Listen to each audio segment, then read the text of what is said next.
to another midweek devotional here at Faith Assembly of God in Lisbon, North Dakota. Currently, as I'm recording this, it is -6 degrees. It is freezing. I've been wearing a face mask, so my beard is crooked. My hair is a mess. I'm complaining about my day, aren't I? Well, you didn't tune in to hear that. You came to hear a midweek devotional. And before we get into that, I just want to remind you, Wednesday nights, we are doing a Revelation class that just started last week. We hopefully were able to record it. And if we did, I will leave a link to that down below to last week's class. And hopefully you have time to watch that and can come tonight. We would love to see you here. All right. Now, go grab your Bible, pause the video, go grab your Bible, and turn to the book of Ephesians, Paul's letter to the church at Ephesus, and chapter 12. So pause, and here we go. Verse 29, let no corrupting talk come out of your mouths, but only such as is good for building up as fits the occasion, that it may give grace to those who hear.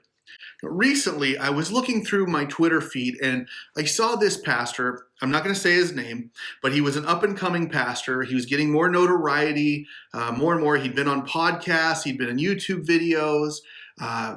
Not a bad guy, I didn't think. I still don't think he's a bad guy. He did something I don't really agree with. I don't like that he did it.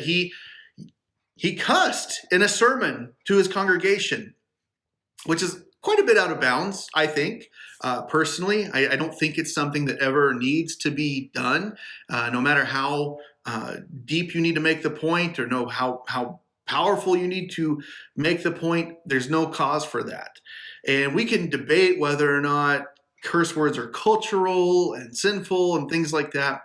But what Paul is clearly meaning here when he says corrupting talk, or some translations say unwholesome talk, he's meaning the language we use, the intention behind it. It should be for building up others, for edification, for reproof, for rebuking. 2 Timothy 4:2, preach the word, reprove, rebuke, exhort, those things. That's the type of speech we should be using. He'll go on to say in the next chapter, Ephesians 5 verse 4, let there be no filthiness, nor foolish talk, nor crude joking, which are out of place, but instead let there be thanksgiving. Whether or not you think cursing, saying a swear word is a sin or not is moot. It's the intention, the heart condition behind the word that is being said. What's the point? Now, in the English language, we have things called euphemisms. We use those quite a bit, substitutes for other words. We have slang words. We use words that do not mean now what their original meaning once was. We even have Christian cuss words, right? Lauren Daigle on a bagel, you might shout when you stub your toe. But what's the actual intention? Well, Paul, when he was writing at that corrupt or unwholesome speech, what he's referring, the Greek word there is rotten, the rotten speech. We're to be helpful, building up, showing grace. And this is a huge challenge for even myself, especially those days I don't feel like showing grace. Those days where I'm having a bad day, choosing to be edifying and encouraging. That can be extremely difficult. If my hair is messed up is such a small thing, but days where my car won't start or I'm running late, this week, challenge yourself.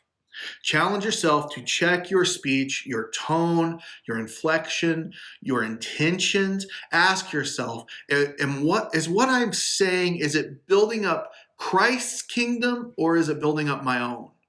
The writer of Proverbs says, a soft answer turns away wrath, but a harsh word stirs up anger. Check yourself. Check what you're saying, why you're saying it. And if nothing else, think of the words that are accredited to Mark Twain. It's better to remain silent and be thought a fool than to speak up and remove all doubt, right?